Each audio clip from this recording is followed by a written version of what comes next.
So it's a pretty nice day here, last day of May of 2026. The piglets are fully used to navigating their paddocks in Silvopasture. So I wanted to go down here and do a video of paddock 1 just to record it and show what's working well, what I could definitely improve upon, and what mistakes I made so that I don't make them again next year, hopefully. So let's go ahead and take a look at what we got going on. This was their home base area. One thing that I didn't realize I was doing, but just topographically happened, their first water barrel was there against that tree, which is near their shelters.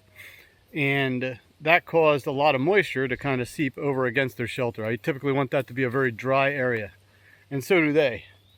So in the future, I will make sure that the water is downgrade from the shelter.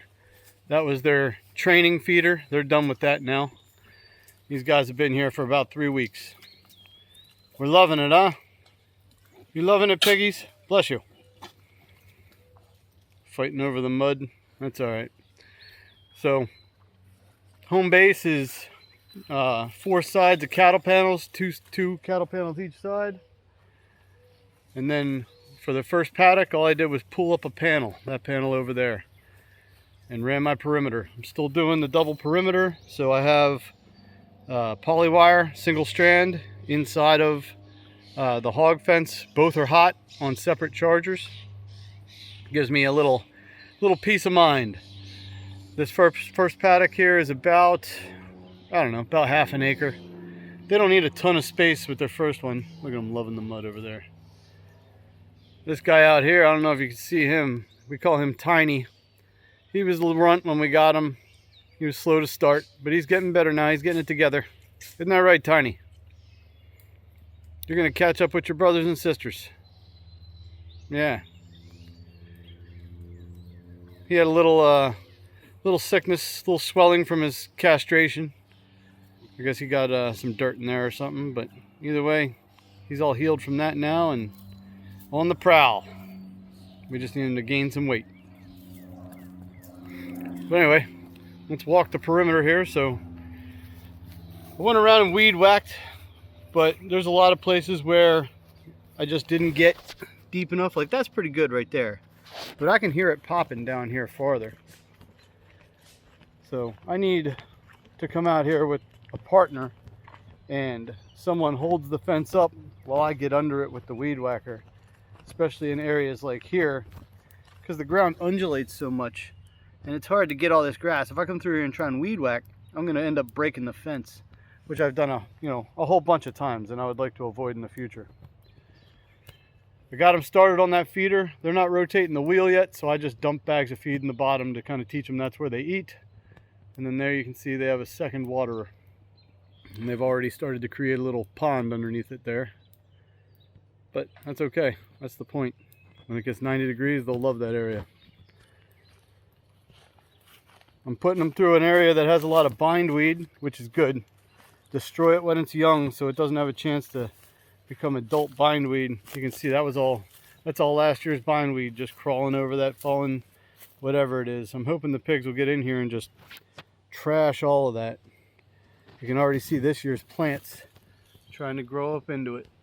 So if they don't do the job, I'll do it with a weed whacker because that stuff will take over as it did last year. This whole area was a rat nest of it. So last year's irrigation line, I'll have to get this out of here before the pigs move into this paddock, but all the plants, like very few survived. That little tree right there, that's one I planted last year. He's doing okay. But most of the other ones, no. Due to bad plant management, the pigs were able to access my trees and kill many of them. So I'll just have to do better. Also, I will never trust pigs, really at all, ever. You can hear it popping again here. So another thing they do is they like to root up to the fence line. As you can see there, it's popping. That'll eventually drain my charger. So I will break this stick off and get that off of there. Let's see if I can do that right now.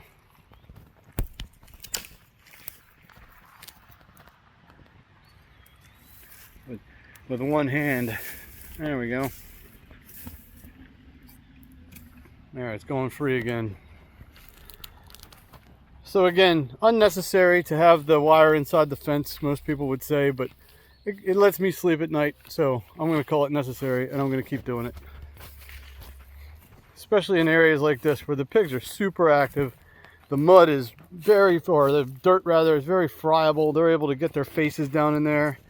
And I don't want them to accidentally root up to the fence and then charge, because, yeah, I've trained them and I know they shouldn't charge, but sometimes they get panicked and they end up doing things they shouldn't do. Huh? Isn't that right, guys? Isn't that right? You just follow me around? I like how they make little caves in the thorn bushes here. These multiflora rose bushes, I cut a lot out, but I also leave a lot. They like to get down in there and make little tunnels. That's where they hang out. There's another spot where they got it all up against the wire. You can hear it popping. And I threw my stick. Let me get another stick here. Oh, without zapping myself. So we just poke it off. I know this is terrible video, I'm sorry. But I'm trying to do two things at once. There, that's an example of what not to do when making a film. Alright, sorry about that. So, anyway. Lena, you want to be in my movie? That's my daughter, Lena. I'm doing pig paddock video 1, just so I remember what it looks like. You're gonna eat up all that grass. Yeah. We'll walk up through here. Then I cut through here. Hey guys, it's cool. Oh, what'd you find? A little piece of plastic there? Every once in a while the pigs dig up trash. Another mistake I made is this is a hawthorn tree. Very, very pokey. You can see those thorns right there. Let's see if I can look at that.